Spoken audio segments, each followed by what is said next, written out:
Coming to you live from my apartment, it's Rob Has a Podcast. And now here's the guy who just wants to quickly shout out. Tucker says, hi, Ziggy. You're a good boy. You're a good boy. I'm Rob Cesternino. Hello, everybody. Welcome back to Rob Has a Podcast here, back on Thursday night, Eviction night. And we've got a really good one here for you. Back with a man who's so strong, he breaks his computer routinely. It's Taran Armstrong. Taran, how are you? Rob, I'm happy to be here, but just because you get to pick who's on the podcast doesn't mean you get to pick what show we're talking about. So I feel like we should pivot. Yeah. What do you want to pivot to? There's some other stuff on right now, like the DNC is happening. You want to recap that? There's things we can be talking about. You want to recap that? Okay. Wouldn't be a bad week. Yeah. All right. Well, we are so blessed here tonight to have here. You hear him already. One of my personal faves is back with us. Hisam. Hisam, how are you? Hey. I'm doing great. A couple of things first. I brought my charcuterie plate. Yes. That's my charcuterie plate. Because it's an important week and you can't let good cheese go bad. Mm-hmm. And also, I am an expert in body language, so I'll be paying a lot of attention to what you guys are doing. Okay. Are you trained by the CIA by any chance? Naturally, of course I would be.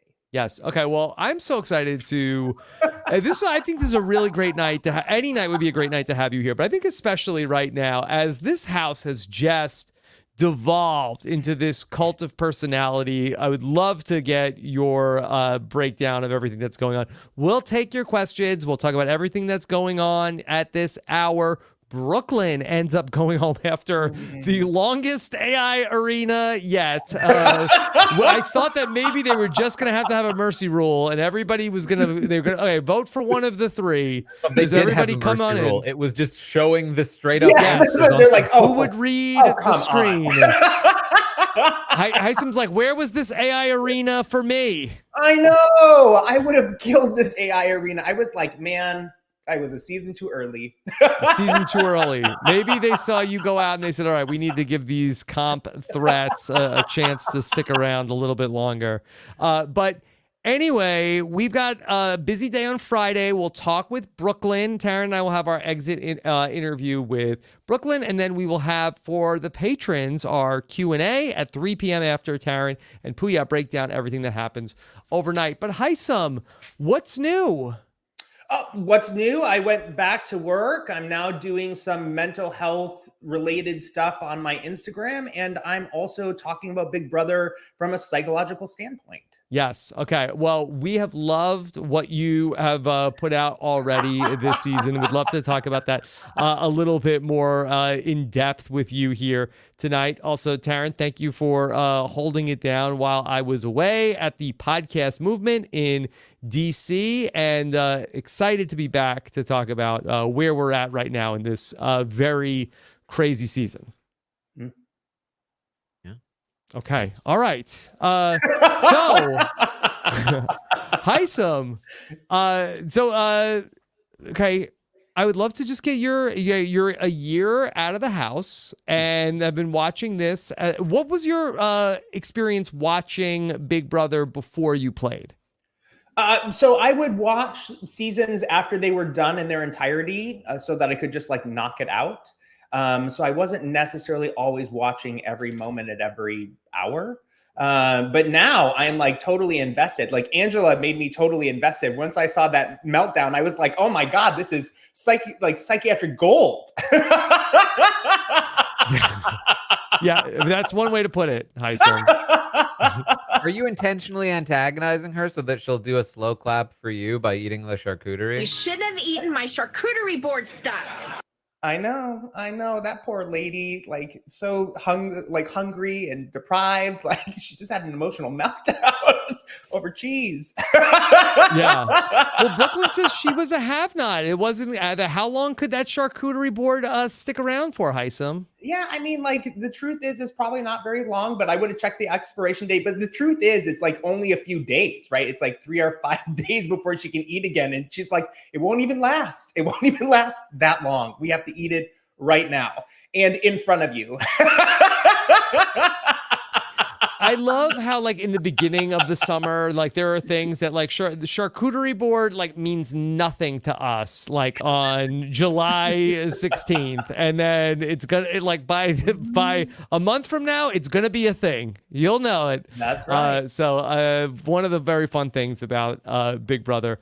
All right. So, Hisam, can you talk to us about, okay, it's been a couple days since I've been on the podcast, but I just feel like that the cult of Tucker, just in the couple of days that I've been away from the podcast, has ratcheted up Right. a lot in the last week. And maybe it's just because now this was the first, okay, now he was in power for a week now, that we had like sort of like Tucker, the underdog, that, okay, everybody was trying to get him and they couldn't get him. But now he was at the top of the food chain for a week and things have just kind of gone sideways. Yeah, I mean, I think what the AI twist has done is that it allowed Tucker to be even more fearless than he previously was. And that fearlessness is really attractive. It's usually associated with like charisma and power and leadership, which I think is why there are a lot of people who are maybe not as strong who find him really attractive. And he's also conventionally attractive, right? So you put these two things together and all of a sudden, like, he has a harem of people to choose from, including Tor and Kemo, who has unrequited love for, like, but you know, this is a story of every gay man.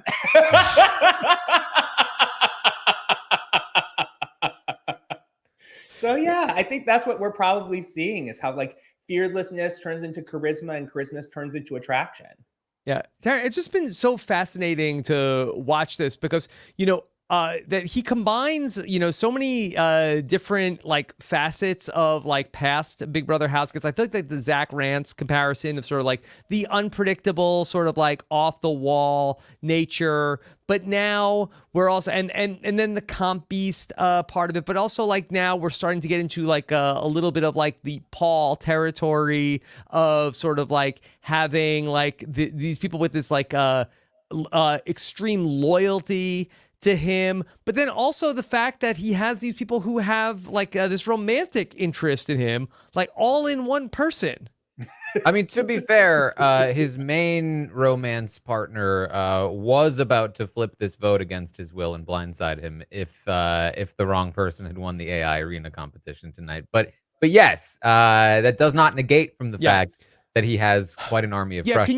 Can you set up a little bit of like what almost could have happened tonight had Brooklyn won the AI arena? Yeah, so Tor and Kemo, as they tend to do, were procrastinating all week long on flipping this vote. And so at the very last moment, they've had Rubina mostly on board for a while. Rubina tried, as we saw in the episode, to convince Tucker. Tucker said no. She said, well, let's talk to the group tomorrow. They had a group conversation this morning where they barely brought it up. And he said, no, we're getting rid of Chelsie over Cam. And then they made a Final Four alliance. And then he left. And as soon as he left, Tor finally spoke up to Rubina, was like, I don't like that we're just rolling over for Tucker. Are we really going to do that? And Rubina was like, why didn't you just say something while we were talking to him? So then he came back and then Rubina was like, Tor? And Tor started to say something and basically was like, I'm not going to vote for Chelsie, but it's fine if everyone else does. And then they named their Final Four alliance. And then Tucker left again. And as soon as he left again, Tor said, I really don't like that we're rolling over for Tucker. And they finally, at that point, agreed, you know what? Screw it. We'll just do it anyway. We'll wait until it happens. And then he'll just have to get over it. And so then they went around and they started collecting votes, and man, they had them. Yeah, it would have been ask permission, like ask forgiveness thing, right? Like it was ask permission, get a no 3 times, then do it anyway, and then ask for forgiveness. That's exactly right. So classic. Yeah. What a confrontation, though, we had after Brooklyn comes back into the house, having lost the AI arena, to go back and forth. And, you know, I really loved seeing that fight from Brooklyn, who wasn't just going to lay down and die. I feel like that we really saw, Hisam, this was somebody who was really fighting to stay, which I admire. No, of course. I always admire people who are trying to fight to stay in the game. I tried to fight to stay in the game too, but when the votes are already decided, the votes are decided. Mhm. It's like, I don't know. I think there's only a few people who could pull that off at the very end, like Dan. Yeah. I mean, that was kind of the thing, though, is that there actually was also talk today about, can we do this for Brooklyn too? And they had the votes to keep Brooklyn as well, as we saw with Chelsie, Tor, Kemo, Rubina, and Quinn, and maybe even MJ, who suggested it earlier today. Like, they had the votes to keep Brooklyn. They kind of wanted to. It was just that they had made such little progress on Chelsie that Brooklyn seemed like even like too far a bridge to cross. And so there was maybe a chance, and she went straight to Tor and Kemo, and it would have been down to them. But in that moment, they stonewalled her. It was not enough. Why wouldn't they do it, Taran? Why were they willing to do it for Chelsie and not for Brooklyn? I think it was just they hadn't prepped it enough. They hadn't they were like, we're willing to do this for Chelsie and piss Tucker off. Are we willing to do it with Brooklyn, who is even bigger a target, who is now standing up there saying, I'm going to target Tucker. Whereas like their argument for Chelsie was like, she might not come after you right away. Everyone knows that Brooklyn's coming after Tucker. She's saying it to everyone. She's making it clear that anyone that votes for her is declaring war on Tucker. It's harder to do, especially in the moment, if you haven't prepped it. But he only like it's very hard to get him out of the house. But like in terms of like the power that he has to get you out, like if people flip the vote against him, I mean, isn't at that point sort of like the emperor has no clothes, of like he can't be the HOH next week? What is he gonna do? Like what numbers does he ultimately have to get you with? Well, he has no clothes, but he's still an emperor. Mm-hmm. And so opportunistic people might say, this is a chance for me to get in cozy with the naked emperor right now, and prop him back up to power when he survives his off week. And then I'll be with him and I'll be influencing him and using him as a weapon. And so a player like this who has the ability to win comps like he does, they will always have the ability to bounce back and pick up allies because they provide so much value to those allies. Yeah. Hisam, could you talk a little bit about your feelings about the AI arena and how you feel like it has been as an overall twist this summer? I love the AI arena, and specifically because I would have benefited from it, Mm-hmm. right? So makes sense. I mean, selfishly, I love the AI arena. I think what it is doing is making Thursdays really interesting because there's a lot of conversation that's now happening, and what I like about the conversation that's happening is like after veto, there's like 3 days before you're evicted. And most of the time, like that just becomes kind of dead time, or time that you're talking about what's going to happen next week. And so because the votes are already decided, but now, you can watch, 48 hours of Tor and Kemo thinking about things and thinking about them again and going over and over and over with the same ideas. But what I love about the AI arena is that it really does say like, I am targeting you. Right. And if you come back, you have a very clear target of who you're going after. And I love that new dynamic, as opposed to the hiding behind the house or not saying where your vote's going to be. So I love this. I don't think it should go on any longer. Yeah. But for the first 5 weeks, maybe 6, I think it makes sense. But, I think we're getting to the point where it's like, yeah, but Taran, I don't see any signs of it stopping. Me neither. I mean, I think I said a few weeks ago, like I wouldn't be surprised if it went 8 weeks, and that wouldn't be too far off either. If that we know there was no jury announced yet, it still might be, but we may also have, like last year, a 7-person jury, which would mean at least 2 more evictions, which means at least 2 more AI arenas, I would imagine. So yeah, I would expect probably 2 more.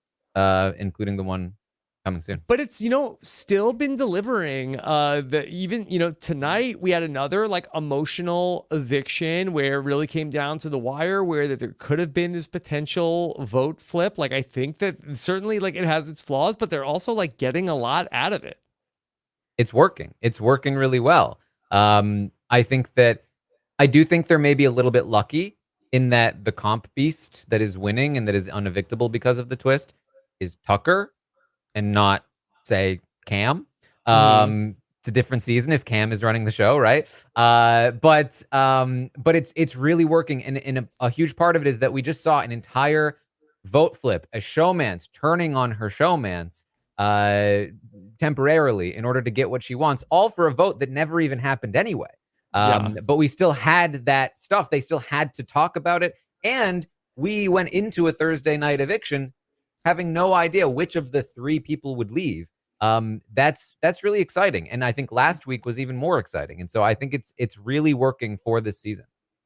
Hisam, your analysis of the house guests, the ones that I've seen have been really interesting. I would love to, just ask you about some of the analyses that you've been able to make of some of these house guests that you could share with us.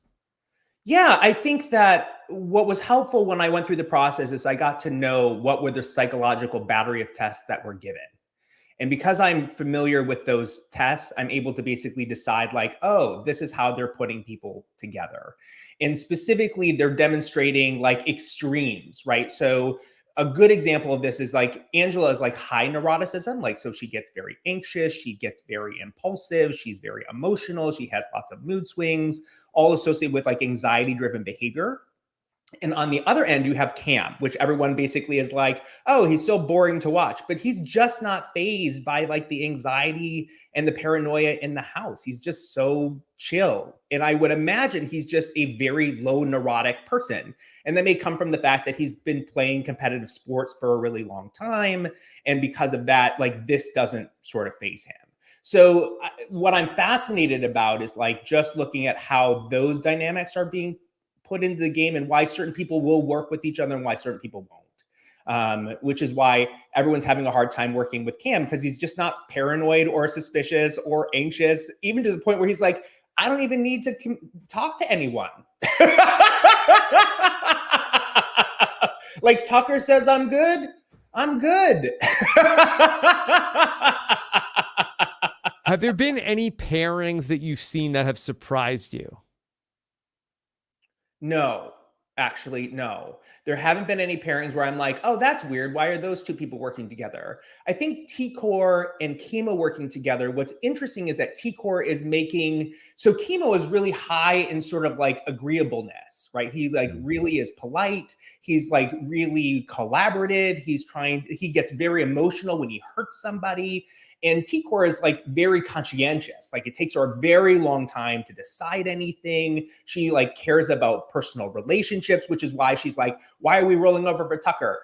Which is her exact opposite, right? So the Tor and relationship that she has with Tucker is like, she will always be an antithesis to Tucker. So I love Tor for that reason. And what's interesting is that Kemo sometimes helps Tor be a little bit more agreeable, and Tor helps Kemo be a little bit more conscientious. And they spend so much time together that like they are becoming sort of an interesting unit as they sort of move through this house, where people are like, oh, they're the polite, agreeable, thoughtful people, right? So they become the middle of the house because all the other craziness is on the other side. So they are like the nice balance, which is why they're in the middle. Yeah.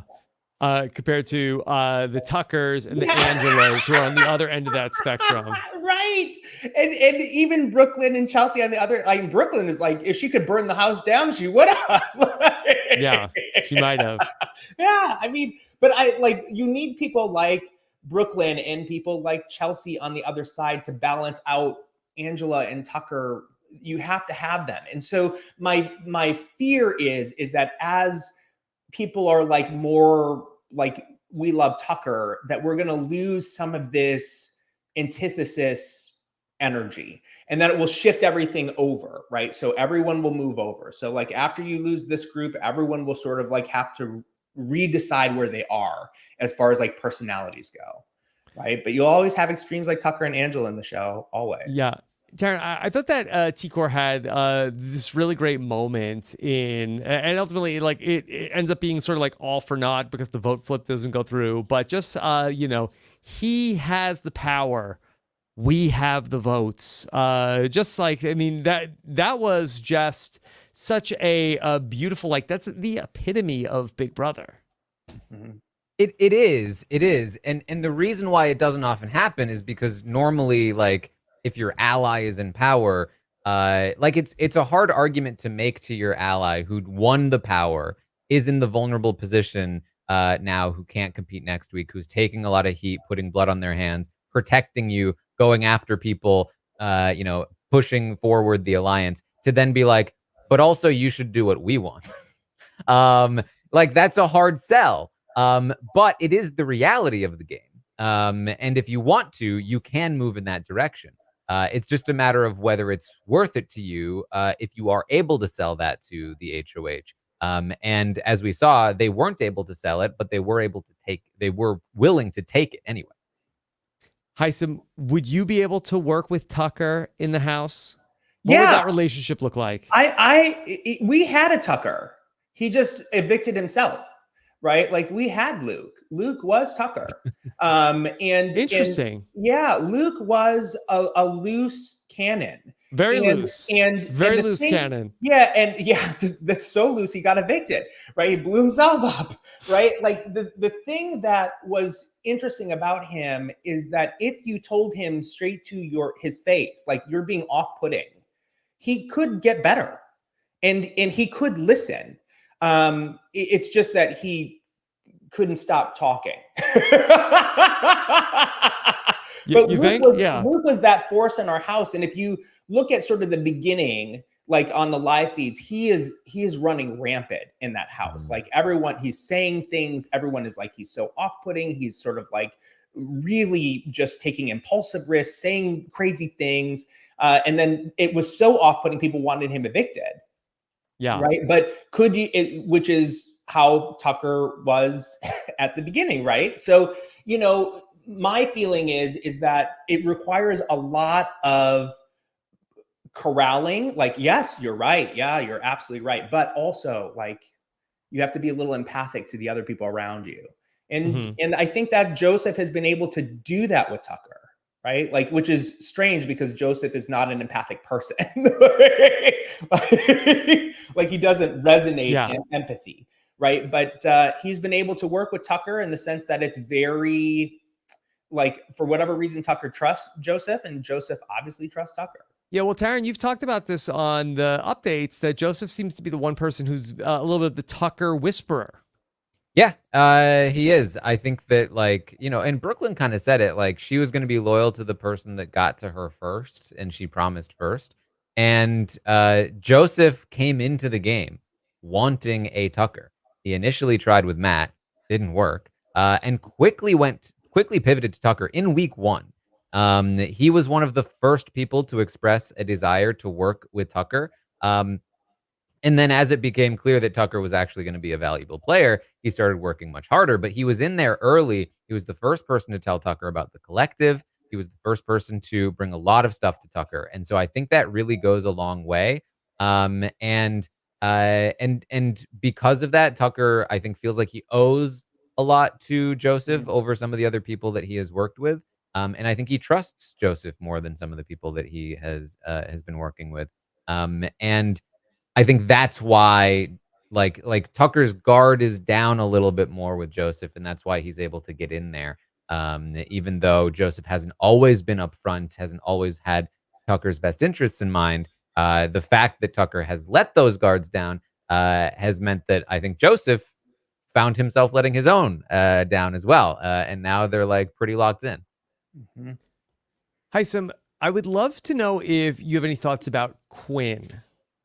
He's been such an interesting character this Quinn.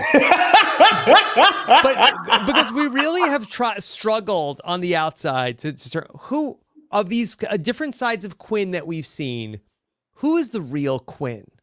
I think that the real Quinn is the person you saw after he lost the wall competition. I think that's the real Quinn. I think that he is a person who has a lot of vulnerability. I think he has a lot of insecurities.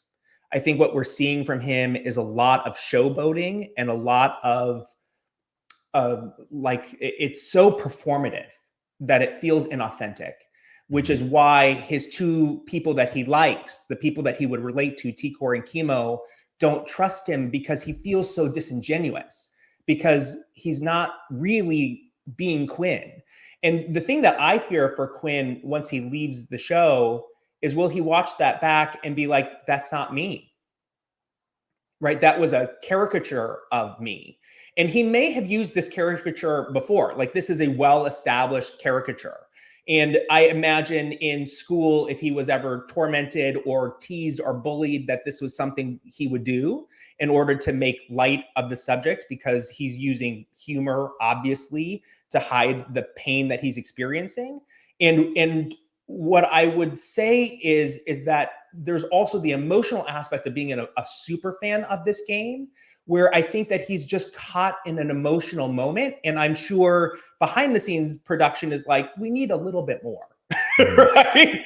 And he's more than happy to oblige, because he's like, I'm going to give America what they want because I love this game. But the real question is he going to get a deep dive? That's such a good question.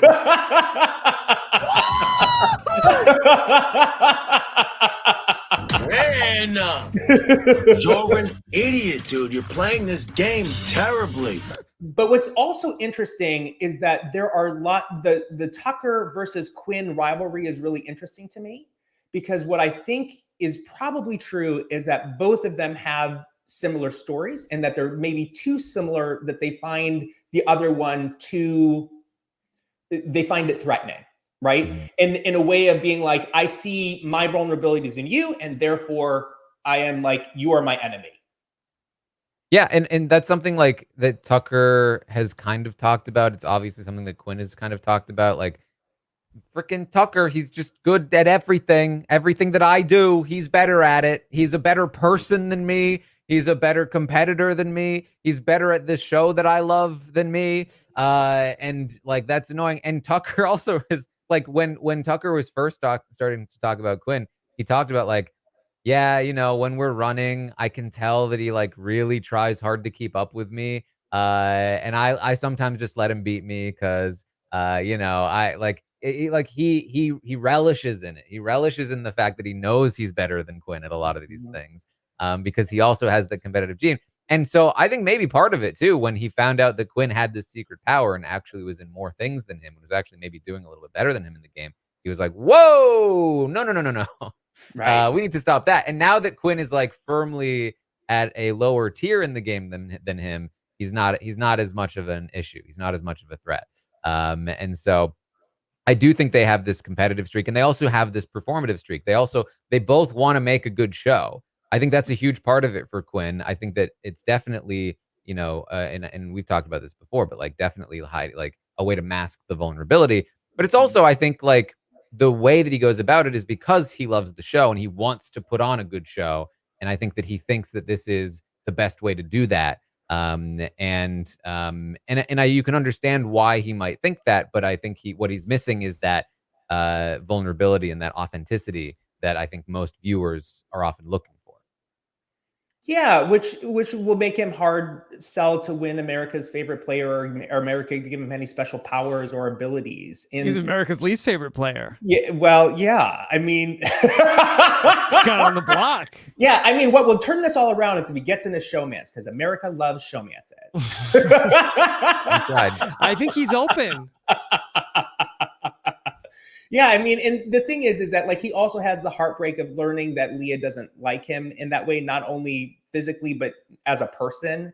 And I think that what we're seeing from Quinn is like the more that we see him feel like not good enough, the more performative he gets, even more performative. We see even more of it.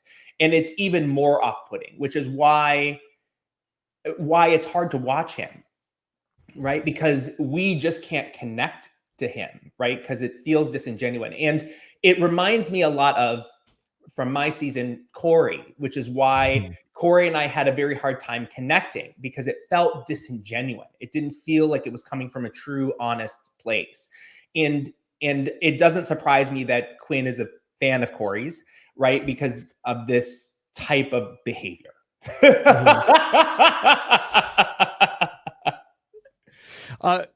To go back to Tucker for a minute, do you feel like Tucker is on a trajectory that he is headed towards the end of this game? Because I was not feeling that way. And these last couple of days has really started, for me, it started to see a different outcome of like, oh, wait, he could do this. Yeah, he totally could. It's, you know, what I think is interesting about Big Brother is that if you watch Big Brother and you're familiar with all 25 seasons, there's a certain way of playing this game. And there's a certain way of making moves and a certain strategy that people use and certain things that people do. I think what makes Tucker interesting is that he's disruptive to all of that. And because he doesn't care about winning the money, that it does not incentivize him to make different choices. And because he's not incentivized by the money, he's incentivized by the experience. He wants to have as much fun as he can in as little amount of time as possible, right? But what it has happened is that like people are like, oh yeah, we do love like Warby Parker because glasses are cheap and we don't have to go to lens crafters. Like he's that type of phenomenon, right? He's so disruptive that people could be like, yeah, keep this guy around. This is actually super fun. And he's done a lot in the game to help a lot of people, right? Like he's helped Angela, he's helped Quinn, he's like been like, I'll volunteer to be on the block. Like he's done all of this stuff. Now, the one thing that we have to keep in mind is that even when you do good things for people, they quickly forget those things. Like that's just human phenomenon, human nature, especially in a competitive environment. So will they all remember? I don't know, but could he make it to the end with his newfound harem? Yeah. Taran, as far as the audience perspective goes, do you feel like that for Tucker, that in his story, did he need to kind of die the hero, or does he end up staying in the house long enough that he becomes the villain of the season? I think he's fine. I think he's fine because I think production loves him. And I think that that's a huge factor in how the audience responds to you. Is how much does production like you? They're in charge of the edit. The edit is largely in charge of how the general population feels about players. And so for that reason alone, I think he's probably fine. But in addition to that, he has a few other key factors. He's got a showmance. People love showmances. Mm-hmm. He's winning competitions. People tend to like winners. And he has this authenticity about him that, you know, and again, like he is performative, but in a more authentic way. It feels like even when you don't like it, even when you disagree with him, it still feels authentically Tucker.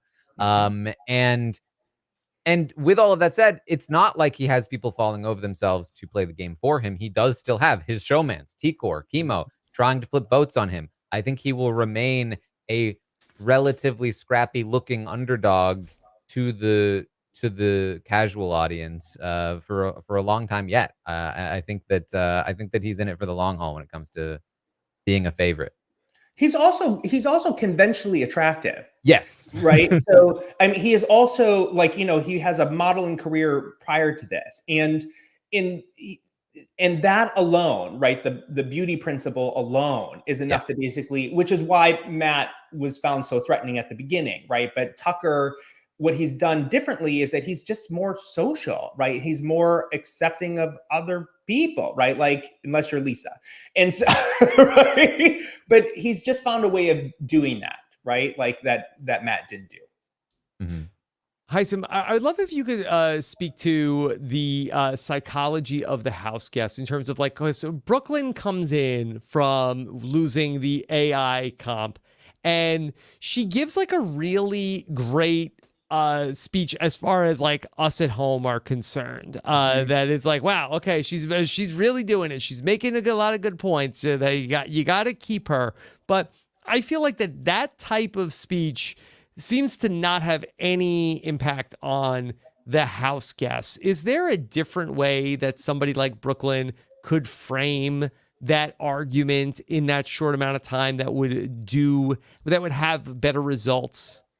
Yeah, I think it's too late, right? To be honest, I think it's too late. And the reason it's too late is that Brooklyn has been fighting the whole time.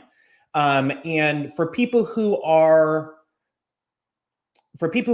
intimidated by that, like people who had been socially like on the outs, like when Joseph talks about like not being picked up for kickball, and he talks about never being around, and he's kind of a loner. This is going to be very threatening, right? This fight, keep me in this game. I'm going to do this. I'm going to do that. Like, it's just too threatening for someone of that personality, unless she can make a really strong strategic argument, which she can't make against Tucker, right? Mm-hmm. By the time she comes in, the house has decided, right? Like the house has made up their mind. So I know that she's making this very impassioned fight speech, and she has to do that for her, right? So that she knows that she did everything to fight to stay in the game. But is it going to sway minds?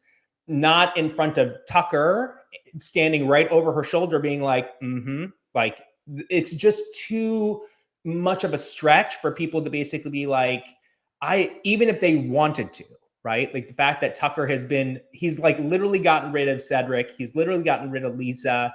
And these are the people he says he wants out. Brooklyn will be the next one to go. And if he sets his sights on you, there's a very big threat that you could be that person. And nobody's going to stick their neck out for Brooklyn. And the work is what Chelsie did, right? What Chelsie did is that she went to everybody and was like, okay, listen, I fucked up and we're friends. We can move past this. And it's called tend and befriend, right? So there's either fight or flight. Tend and befriend. Yeah, what tend and befriend. So Brooklyn did fight and flight, right? Like fight, like push other people under the bus, like do everything you can to stay. And she does that because she's a competitive person. She has to do that. It's in her nature. Where someone like Chelsie is like, oh, tend and befriend. So she's going to everyone and having personal conversations. And you can hear it in this episode where she's like talking to Joseph and then are talking to Quinn. And then in the diary room, she's like, oh, why do I have to even ask this person for their vote? Like, what? This is so lame, right? Like, and you see her doing the work of reestablishing personal connections. And that is what's going to keep you in the game. And so that's what Chelsie does and what Brooklyn doesn't. And unfortunately, you know, in a house like this where you have a strong dominant force, they're going to choose like the less intimidating person. Taran, after tend and befriend from Chelsie, what are her prospects coming out of this week? They're not terrible. So basically, we've talked about this all season, that the house structure is so fluid. And then the collective plus the Pentagon seemed like the structure that was going to take over until Tor and Kemo dismantled the whole thing last week, and Tucker won the HOH. And then Tucker remade the house in his image. It was 6th Avenue. It was the tanks. It was this new Final Four alliance that he just made today, the Frenzy alliance. And so, you know, he's got a bunch of Final Twos now. He's talked about pulling in MJ and Leah. Tucker could be the new structure, except his core power base, the foundation of his entire structure, is built on Rubina, Tor, and Kemo, who all just tried to flip the vote on him and leave him in the dark about it. So it's not exactly a solid foundation. And what that means is that this next HOH has their own ability to upend the entire structure and create their own. And so depending on who wins, you could see a variety of things happen. There are a lot of obvious nominees for pawns, people like Quinn, even Joseph, MJ, obviously Angela, a lot of people who might be looking to backdoor Tucker if they have the option, though knowing that the AI arena is coming up, they may be too scared to. But no matter what happens, there's a lot of possibility.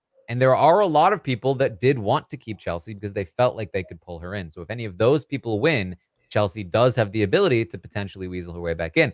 That said, Tucker is going to be keeping an eye on her in the same way that Angela is keeping an eye on him. And he is not going to let her out of his sight. And he is going to be continuing to say, what are we doing trusting Chelsie? She is a snake. And so that's going to be a big problem for her. And she is, like Quinn, going to need to neutralize that if she wants any chance of reintegrating fully into the house. Hisam, you get to pick who the HOH is by the end of the night. Who is Hisam's choice for HOH? Chelsie. Yeah, that'd be fun. Chelsie. Yeah, Chelsie. And the reason is I'd love to see what she did with it.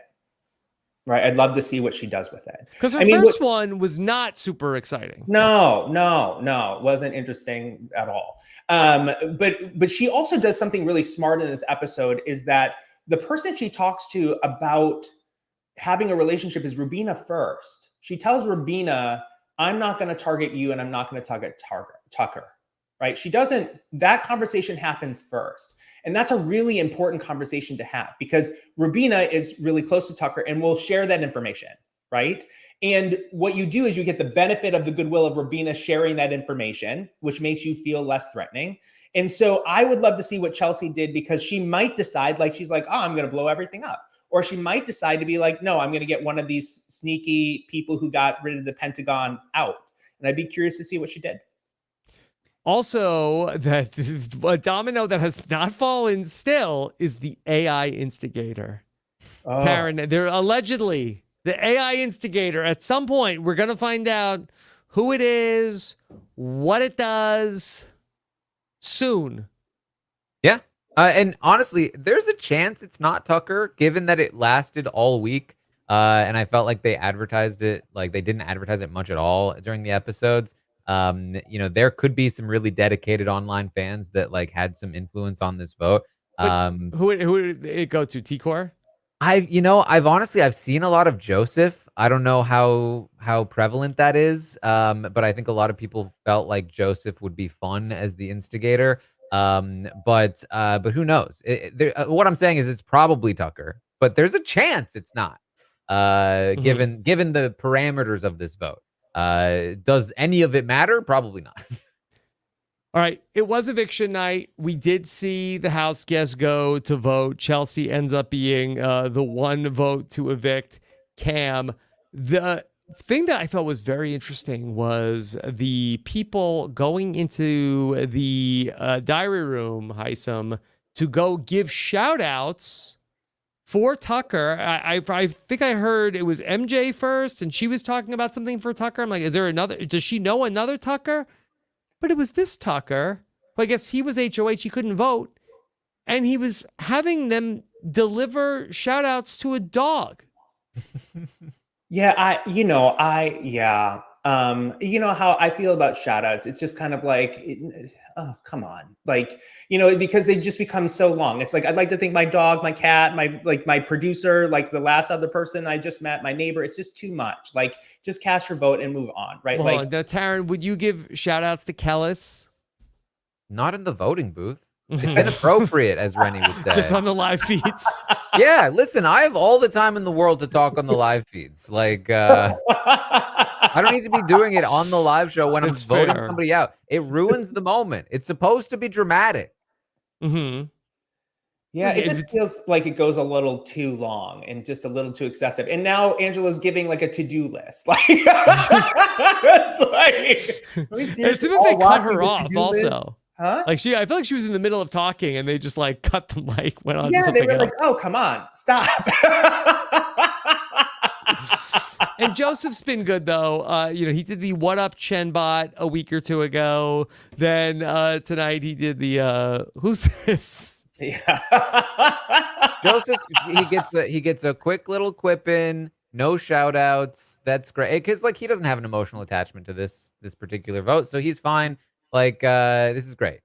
Yeah, last week with Cedric going out, there was not enough time for shenanigans, but we definitely worked in a couple here tonight for Brooklyn's goodbye. Anything else stand out to you from the votes, Taran? Not particularly. Chelsie was saying that she was willing to vote out Brooklyn over Cam. She ends up not doing that. Especially again, knowing that Brooklyn was very clear that her intention was anti-Tucker. This could be a small problem for her with Tucker, but Tucker already has a problem with her. I don't think it's going to be a problem with anyone else. I think she'll probably just say, I knew the votes weren't there. I was just giving her a sympathy vote. I don't think it'll be an issue. I don't think any of this will be an issue. Okay. Except for with Tucker, who probably will have an issue. When Brooklyn leaves the house, she says, well, I guess you'll never know what team my husband plays for. Is this real, Taran? Listen, Does Brooklyn have a famous husband? she has a husband. She's a married mother. We know this.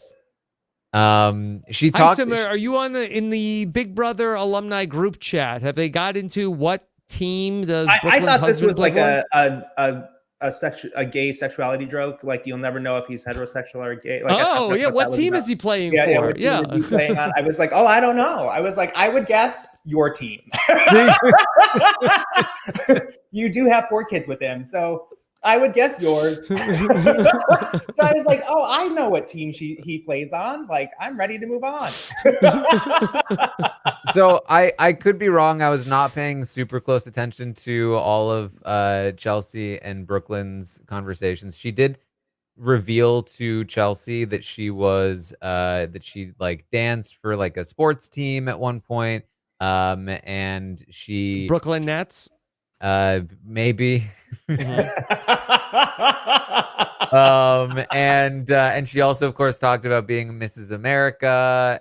And she told Chelsie not to tell anybody, even after she left. And so I think that this was maybe just a little bit of a troll job. Like, oh, I'm gonna fake them out. Got him. Like I had a really famous husband. They're gonna be thinking about that all season long. And Tor and Kemo will talk about it all season long. Okay, Brooklyn came out, and then she had the interview with Julie was that like anything that she told her, she was like, oh yeah, I already knew that. Of course, I knew everything. But I don't think she really did. Yeah. She kind of did. Like a lot of this info was out there. Is Quinn the big bad wolf of the house? Yeah, I think that's a no. I think in her eyes, yes, right? Because Quinn basically rats out the alliance. So to her, yes. But is he a good player? No, right? Like I don't think he is. I mean, but other people might, right? So yeah, I mean, and honestly, like the thing about Brooklyn is that she knew Quinn was dissatisfied with the structure of the Pentagon. And for as much as we talked about Quinn not really maintaining some of his alliances, she didn't really maintain that. Like they had one conversation about how they were at the bottom of the Pentagon. It was very obvious to them. She never really checked back in with Quinn. Like, hey, how are we feeling about the Pentagon? We're not telling anyone else about it, are we? Like what are we going to do about it in the future? Like she should have been with him and making sure. But I think the reason she wasn't is that she ends up getting in with Chelsie and realizing that Chelsie wasn't tight with Cam like they kind of thought she was. And that turns out Brooklyn was on the inside of the Pentagon and just kind of dropped the idea with Quinn, stopped talking to him about it. And so he had to go somewhere else to talk about it. And that's what ends up sinking the whole ship. Yeah. I mean, Hisam, it's amazing. Like, it's like the meme with like the one domino of like, Cedric volunteers to go up on the block, and then this whole Pentagon ends up being completely blown up. Yeah. I mean, it's the interesting thing about how one decision in the game can have huge ramifications. And there are so many decisions you make in the game that sometimes you don't realize how this decision will impact everything else. But, I think, Cedric, I think was pretty fearless. Like when he went on the block, I think his ego got the best of him. And that's sort of the undoing of this whole group. And I think all of them were a little bit in a position of, we're fine. We're running the house. Like nobody knows, we're good. And I think anytime you have that type of hubris, you're about to be blindsided. They were not good. Yeah. Taran, the goodbye messages were back this week. They were. I was surprised because the AI arena took so long. Yeah. You would have figured that I just think were probably going to be nothing to shorter ask on Brooklyn, time. I think. Yeah. She knew everything. So there was nothing to say to her, right? Like she already knew everything. So she's like, can we just get to the goodbye messages? Like, be nice. Can we just get to the end? Yeah. Can I just say, I think Rubina's great. I love that she was willing to do what she wanted against Tucker's will this week. Is there a butt coming? But I'm just so disappointed in Rubina because she had every opportunity in the world to say at some point to Brooklyn, whether it was in the house or in the goodbye message, like, hey, I just want you to know this was real. This was real. And she didn't take it. Like, come on, it's right there. And that was what Brooklyn said to Rubina when Brooklyn thought that Rubina was going home last Yes, Thursday that was night. Brooklyn's way of breaking the news to Yeah, Rubina that she was about to leave the house. Real. Yeah. I just have to know, is this real? Mhm. That's what we have real. Taran, did Julie advertise an extended interview with Brooklyn? Are we not doing that anymore? I don't recall, but I imagine that they still would have one. I would. Yeah, think I think they she would mentioned too. Yeah, she mentioned it. It's going to be short because she already knows everything. Okay, But okay, she did. Yeah, that'll be good. Okay. I want to get questions from the chat. So if you got questions, go ahead and fire away. Taran, was there anything else for you that was interesting about this episode? I don't think so. I mean, they really, obviously we missed a lot. We saw a lot of the like Rubina and Kemo are kind of like jealous of Tucker's interactions with Mackenzie and Leah. That was a big plot line through the week, and I actually think it was like very clever of T-Core to, use this to help convince Rubina to do what she wanted instead of what Tucker wanted. So there's some interesting stuff happening there. But otherwise, yeah, I think it was a fun episode. Okay. Hisam, the chat has been thoroughly enjoying having you here. Oh, okay, good. Colleen wants to know, would you consider hosting a game show? Yeah, of course. Of course. I mean, I did. You need your wig back. I have already done one. It's not a winner. So I'm ready to do my next one. Wow, a 5. Wow, another 5. Holy cow, a 53!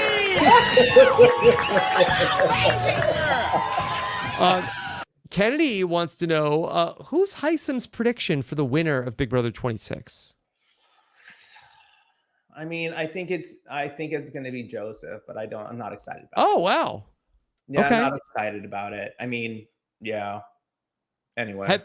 Is that why, are you wearing a mustache now to support Joseph? Yeah, I like, well, I've moved into my daddy phase, so the mustache helps. Yes. But yeah, I mean, I think it's going to be Joseph. He finds himself sort of in the middle of things. The thing that I think will be Joseph's weakness is if he can actually make real true connections with people that people want to keep him, right? Like, but who knows, right? But Joseph, anyway. Yeah. You seem real that you think he's the winner pick, but you don't seem that excited about it. I'm not. I mean, I'm not that excited because I don't think he's that good of a player, right? Like I think he's playing fine. I think he's doing a good job navigating things, but I'm just not motivated by him, right? Like I don't know. But it might help him, like, who knows, right? Like, anyway. Yeah. Well, Hisam, do you have a favorite player in Big Brother 26? From a psychiatric standpoint or from like a... well, I meant from a personal standpoint, but I would love to hear both. Yeah. Huh? Who would you be excited to see win? Who would I would like to see Tucker win. And the reason I would like to see Tucker win is I think it will reset the tone of how to play this game. And it will also show like that sometimes I feel like the game has gotten a little too predictable in some ways. And this disruption is really interesting. And I think it brings in a whole nother level of excitement. And so watching the game, I wouldn't, if I was in the house, it wouldn't be Tucker, but like watching it, I have a soft spot for Tucker. I don't know why. Well, I mean, he is, like, as Kemo says, so conventionally attractive, right? But another crush. Yeah, another crush. Yeah. It's Tucker. I'm on the Tucker train. But like, I would also love to see Chelsie win, right? Like, I'd love to see Chelsie win this game. Yeah, I mean, but like in T-Core, there's a lot of players I actually like this season, which is not always the case. Did you have somebody from the psychological perspective? Yeah, Angela would be fascinating. Yeah. Angela would be fascinating. right? Angela would be interesting. Tucker would be interesting. Quinn would be interesting. Joseph would be interesting. Like, as far as like sussing out where the behavior all comes from. And they've given us clues of where that behavior is coming from on the live feeds and their conversations and sort of what they give in the DRs. Like, so that part has me like, yeah, I'm just fascinated by that. Brian wants to know, question, what is your favorite charcuterie board feature? I preferred smoked Gouda with American salami. Hisam, are you a charcuterie guy? I think that charcuterie is like expensive Lunchables. And so I usually spend my money on other things. I'm not a big charcuterie person either. Yeah, and also there's a lot of meat products that have pork in them. And because I'm Muslim, I don't eat pork. Yes. And anything that touches those meat items, I can't have. And so I'm like, charcuterie is just like a no. It's like this charcuterie board, which is like just cheese and crackers. Yes. Taran, what about you? Any charcuterie for you? I mean, listen, you put charcuterie in front of me, I'll eat it. And hopefully not while Angela's a have-not. But yeah, I'm not usually like going out of my way to get charcuterie. Okay. Deegan wants to know, Hisam, would you ever do the Traders? Yeah, I would love to do the Traders. Like that. Yeah. There are certain shows. Wouldn't that be so fun, Taran? Yeah. I would love to do the Traders, right? So there's certain games that I want to play and certain games that I don't want to play. I would love to be a member of the pit crew, right? Like I'd love RuPaul Drag Race. Like I'd love to do that. Like, but yeah, I mean, I think that what's interesting about this spot is like a lot of people think like, oh, I'll end up on one show and they'll end up on a whole bunch of other shows, or like, man, it'd be great to do these other shows. And I just know that that's not the case. Like your shot is to play the game that you're on and you do the best opportunity that you can on that game. And if another show calls you, great, then do that show. But, I think what makes the best game player is the one that plays the game they're on, as opposed to thinking about the games that they could be a part of. So to me, that's kind of how I feel about it. Like if someone called me and asked me to do something, I'd say yes. But I also understand that this may have been my only shot and I'm okay with that. Yeah. Right. I didn't want to go out third, but like, whatever. How about, we got a lot of questions about the 2-hour episode. This is one from Bradley. Is the 2-hour Wednesday episode just going to be AI instigator shenanigans? This is another one. LL Cool Dubs. What's going to be on the 2-hour veto episode? So Wednesday night, Taran, there is a 2-hour Big Brother episode coming up. Any ideas what we're doing here? I mean, my guess is I feel like what usually happens with Big Brother is that like it's on so much, it's very flexible, and sometimes there are holes in the schedule, and they're just like, can we just fill a little bit here? And they're like, sure, we can extend this episode. And go ahead. You know what I hope we get is a recap. We haven't had one of those. That would be great. So I would really hope it's been a couple of weeks. I'm sorry for interrupting you. So it's been a couple of weeks, but a recap would be really good. Sorry. It would be very helpful. Yeah. Yeah, it'd be really helpful. I'll let you continue. Sorry. Well, you know what? If I recall from Big Brother 25, I do believe that when Buddy Games was premiering, that we had like there was a 2-hour episode that I believe was the Buddy Game sort of like product placement. So I wonder if there's another CBS launch that's coming up soon that we have some kind of like extended commercial. The summit, perhaps? Perhaps the summit, but I feel like that the summit is not premiering for some time. It seems like ill-timed to promote the summit so early. It's true. They're commercialing it constantly. Commercialing it a lot. So we'll see. But yeah, I think it's probably just going to be an extended regular episode, but it will help that the AI instigator stuff will could Kathy Bates show up for Matlock promo? Actors talking to actors. Challenge? Yeah, that would be so good. That's what we're missing. Bring back first boot Matt, and he's locked up, and they have to do a Matlock. Just throwing ideas out here for free. Okay. This is a question from Christina. If T-Core won HOH, Could she backdoor Tucker? Is that possible? I think she would want to. With AI Arena in play, I don't think she will. I think that like it would obviously cost a lot. I don't think she ever wants to do it herself to begin with, because it would really hurt her relationship with Rubina, especially to do it this early. She could try to convince Rubina it's okay, but she can't do that and still have to worry about the fact that he might win AI Arena. I don't think it's going to happen from her this early. You know, the thing that I think is interesting is that for all the competitions Tucker has won, what he has not won yet is something that's detail oriented. Like, and I would be curious to see what he does with like remembering things, like recalling things like that, because I think that he's so focused on like big stuff that the little details kind of escape him.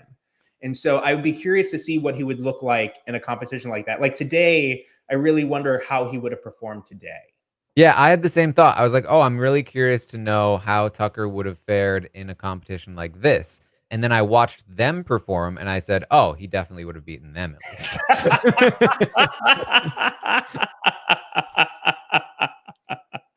Yeah, true. All right. Taran, anything else BB26 at this hour? Nothing more than just like, I do think this is a pretty potentially impactful HOH. The HOHs don't have as much power this season because of the AI Arena setup. But there's a lot of momentum shifting that comes with it because there isn't a solid structure in place right now. There are a lot of different potential outcomes, a lot of different potential nominees, pawns, targets. And so, largely due to the AI Arena and in part due to Tucker and some of the other players, typically on a Thursday night, I would tell you it'll go this way or it'll go this way. But there's really so many different ways it can go from here. And so, stay tuned. Hisam, anything in particular you're looking forward to seeing this week? Looking forward to see this week in the Big Brother house. Yeah, I'm really looking forward to the AI instigator putting like cereal in the ice cream. Ooh, and people being like, who did that? That could be delicious. Right? Yeah. Like, this is crazy, right? Like, I'm really excited to see that whole thing turn out. Yeah. We'll see if we get another deep fake. I do think that giving, like, it doesn't seem especially powerful if it's just like dropping deep fakes into the house. And I do feel like that Tucker would be the most insane person to have that power. So maybe there could be some entertainment to be mined from that. Yeah. What if we just turned the whole week into the circle and we locked everyone into different rooms and they can only communicate via the hologram and one person has the ability to just fake conversations via hologram? Wow. Okay. We'll save that for the next pandemic season. Okay. All right. Let's talk about what's coming up here on RHAP. Of course, make sure you catch everything we're doing. You subscribe to our Big Brother podcast feed. You can do that very easily at robbinswebsite.com/BB26 so you don't miss any of our coverage, including tomorrow's exit interview with Brooklyn. Also, hit that subscribe button here on YouTube for everything we're doing live. Then we have coming up, what do we got? The Zaddy calendar again. Sam, what the hell? That's not what I had on my cue cards. Okay, the Zaddy calendar. Check out last week. I talked to Bryce about this year's Zaddy. Hey, it's not 2025 yet. We know what Sam was looking at. Yeah. You were in a calendar. I didn't realize that you were also in the calendar.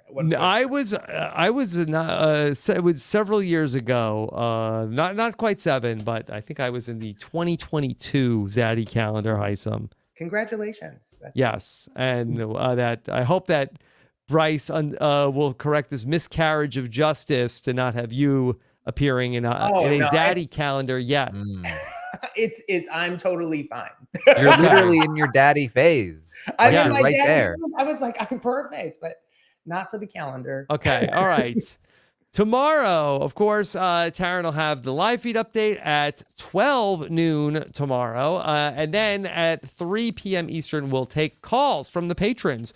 Patrons, you'll get the link to call in and ask your Big Brother questions at 3 p.m.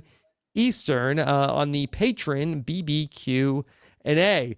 Then Mike Bloom released the top 50 vote getters. Hisam, did you see any of this? Are you a Survivor fan at all? I have just gotten started in Survivor. I mean, I watched season 1 of Survivor, but I've been watching a lot more of it. Okay. So, yeah. All right. Well, they've announced Survivor 50s coming up just a couple of years away, Hisam. And they announced there are going to be returning players. So to help Survivor with their task of identifying who the fans want to see, we have done a extensive poll. 19,000 people voted in our primaries to get it down to the top 50 vote getters. You can cast your vote and make your voice heard. Go to robinswebsite.com/vote50. I saw an article today, Taran. Jeff Probst says he started with a bulletin board. They had like 200 names. They've got it down to a smaller group of names that are still on Jeff Probst's bulletin board. It's just like what we're doing. I wonder where he got that idea. Yeah.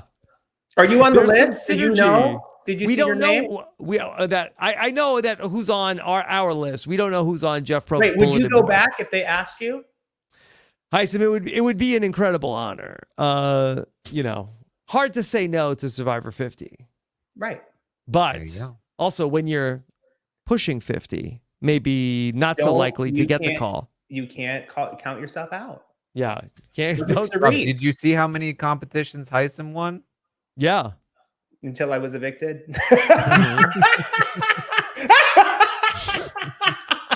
You could win a good amount of competitions and then all right. get evicted. Taran, over on the Tastemakers, what's going on with the Alien? They made new Alien? They made a new Alien. It was very good, and it's doing very well in the box office. Really harkening back to the OG Alien horror vibes. So it was very fun. We talked about Too that. spooky for me. Listen, it is definitely spooky. Mhm. I mean, you can literally see in this image. It's not great. Yeah. All right, well, check out Taran and Grace talking about that and much more over on the Tastemakers on our scripted TV podcast. We know scripted TV. And then we've also got, look at this. Bowie Jane talked about Below Deck this week with Chappelle. Good job, Bowie. Bowie Jane, she's watching the feeds too now, Hisam. Yeah, Bowie is like invested. Yeah. Yeah, she is invested.